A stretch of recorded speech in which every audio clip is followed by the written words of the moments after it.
Hello friends, welcome back to the new video guys. In this video guys, I am going to show you guys how can you disconnect your headphones. Guys, you have connected guys your headphone guys, you can see, and guys you want to disconnect this headphone to your phone. So as you can disconnect, and guys now let's see how to disconnect headphone to a Tecno phone. In this video guys, I am going to show you friends. So before starting video friends, I want to tell you guys if you need my channel, so guys first of all go and subscribe my channel, click the bell icon and like my video. So friends, now time to start video friends. First of all guys, open your phone setting to disconnect it. After that guys, what will you have to do guys, scroll it, then guys you can see your more connection settings. So guys tap here and guys click on your Bluetooth setting.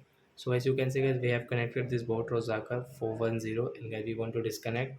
So by right side icon guys, tap here this blue icon. Guys you can see disconnect option. So guys we will disconnect from here, and guys we will off it. So I hope friends you have understood how to disconnect headphone to a Tecno phone. So that's it guys, thanks for watching. So guys now we will meet on guys next video guys with new topic. Bye friends, thanks for watching my video. Bye friends.